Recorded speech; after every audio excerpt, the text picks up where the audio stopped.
les 6 circonscriptions du Limousin, des duels sont au programme de ce second tour des législatives.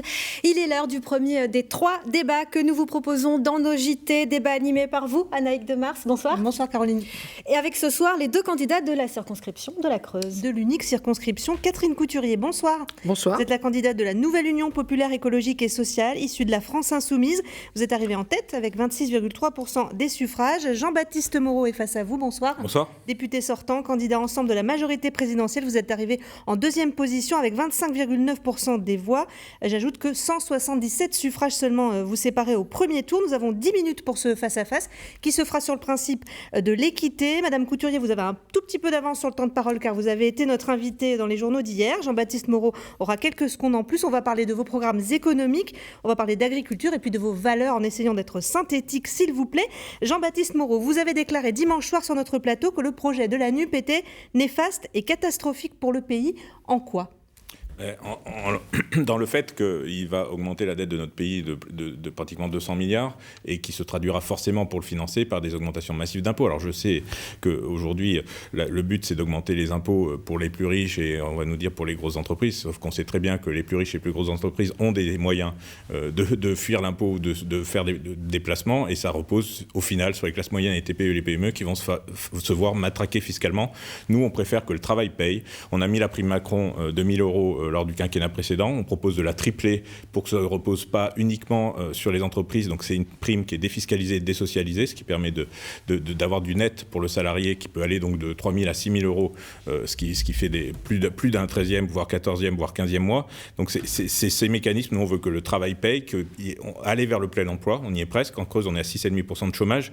Donc le plein emploi, on estime qu'il est autour de 5. On va vers le plein emploi. Il faut qu'on continue parce que ça fera rentrer davantage d'argent et il faut continuer les baisses d'impôts. On a baissé de 50 milliards au cours du quinquennat et on veut baisser encore de 15 milliards pour les entreprises et pour les particuliers. Alors Catherine Couturier, en quoi ce programme de la NUP est une chance pour le pays, selon vous ? Écoutez, la chance, c'est de relancer à un moment donné l'économie, puisqu'on parle aussi d'économie. Et pour relancer l'économie, il faut redonner du pouvoir d'achat aux citoyens de façon à consommer mieux. Par contre, on pourra peut-être en parler tout à l'heure sur l'agriculture. Une relance par l'investissement, Une relance aussi par l'investissement, parce qu'à partir du moment où on aura du pouvoir d'achat, ça créera aussi de l'emploi, obligatoirement. Et aujourd'hui, la situation économique, elle est, c'est vrai, dramatique, mais nous avons besoin de créer de l'emploi et de l'emploi qui soit pérenne, pas de l'emploi à temps partiel, parce qu'il y a besoin d'avoir de vrais salaires pour pouvoir vivre. Jean-Baptiste Moreau parle de plusieurs milliards, de beaucoup de milliards. Où est-ce qu'on les trouve, ces milliards ? Oui, mais les milliards, eh bien écoutez, Monsieur Moreau vient de parler la peur de la fuite d'un certain nombre de milliardaires aujourd'hui.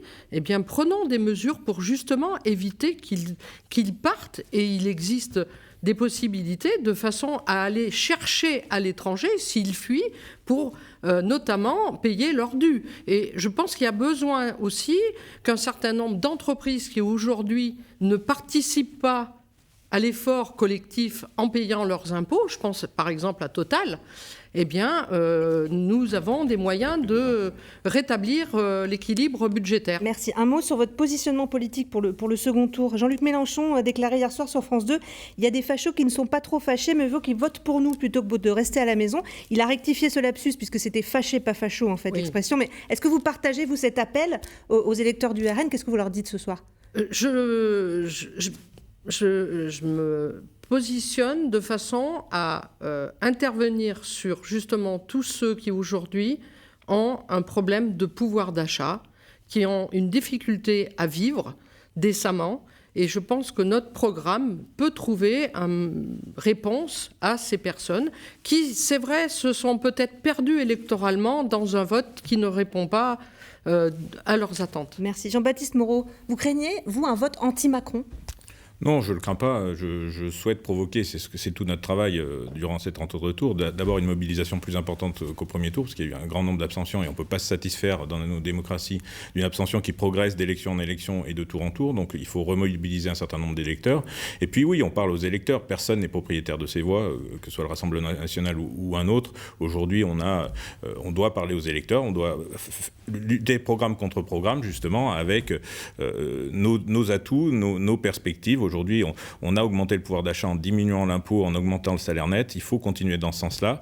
On va vers le plein emploi, ça va libérer des cotisations. Il faut qu'on soit en capacité demain d'avoir une vraie solidarité qui permette de faire face à la perte d'autonomie. Notamment, on a créé une 5e branche au niveau de la sécurité sociale. Elle n'est pas abondée. Il va falloir l'abonder par davantage de cotisations qui vont être permises d'une par le plein emploi, deux par une augmentation des cotisations globalement et un léger allongement, on va dire, et un léger report de l'âge de la retraite qui va permettre justement de trouver des financements pour que des familles qui aujourd'hui, et des retraités qui aujourd'hui touchent autour de 1 000 euros, puissent faire face à une dépense en EHPAD qui est autour de 2 000 euros par mois, sans appeler à ce que ce soit les parents ou les enfants ou les petits-enfants qui payent, parce que c'est le cas aujourd'hui.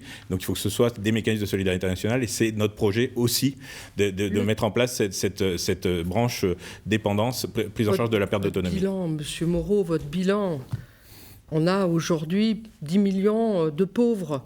C'est ça, votre bilan. Et nous avons aussi... On ne les a pas créés depuis 2017. Écoutez, Monsieur Moreau, c'est votre bilan. La situation sociale est aussi dramatique. Le pays le plus redistributif. La situation sociale est dramatique. Aujourd'hui, 5 milliardaires ont la même richesse que 40% de la population. On est le pays le plus redistributif au monde. Donc on peut toujours rêver de pays plus redistributifs, mais ça n'existe pas dans le monde aujourd'hui. Je pense que si les Français étaient... satisfait de votre bilan, on n'aurait pas eu le vote de dimanche dernier. Oui, puis on aurait M. Mélenchon qui serait président de la République, or il a fini 3e du premier tour, donc ils ne sont pas satisfaits non plus du programme de M. Mélenchon. On va parler d'agriculture, si vous voulez bien. Jean-Baptiste Moreau, vous étiez le rapporteur des lois Egalim. Oui. En quoi ont-elles bénéficié aux agriculteurs creusois ? Elle partait du principe qu'aujourd'hui, l'agriculteur, c'est le seul métier où vous décidez pas du prix où vous vendez, et vous ne vendez pas au niveau de votre coût de production. C'est-à-dire vous vendez ce qu'on veut bien vous donner, ce que la filière veut bien vous laisser.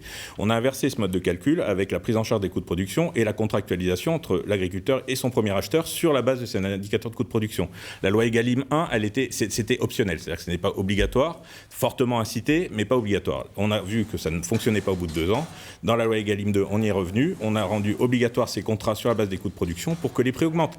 Et les prix ont augmenté, alors pas que grâce à la loi Egalim, je suis lucide, par la loi de l'offre et la demande, on a diminué beaucoup le nombre d'élevages depuis 20 ans, notamment en Limousin, et ce qui fait qu'aujourd'hui, il manque de viande sur le marché, et donc les prix sont en train de monter, mais ça suit pas encore les coûts de production qui ont flambé. C'est pour ça qu'il faut que ces contrats se mettent en place pour permettre de prendre en compte les hausses des matières premières, des engrais, du gasoil et autres. Catherine Couturier, le bilan de Jean-Baptiste Moreau en matière agricole, il a été utile ou pas ? Écoutez, j'ai regardé la page Facebook de M. Moreau et il reconnaît lui-même que tout n'a pas fonctionné. Et c'est pour ça qu'on a fait Egalim 2. Tout n'a pas fonctionné, que cette loi a déçu. D'ailleurs, ça s'est vu dimanche, puisque quand même le milieu agricole, un département comme la Creuse, a fortement sanctionné justement les choix et la politique en matière agricole. Et donc vous allez siéger aux côtés de députés qui sont anti-élevage, anti-chasse. Vous n'avez pas une seule fois le mot ruralité dans votre programme. Je les ai fréquentés pendant 5 ans, les Bastien Lachaud, les Émeric Caron,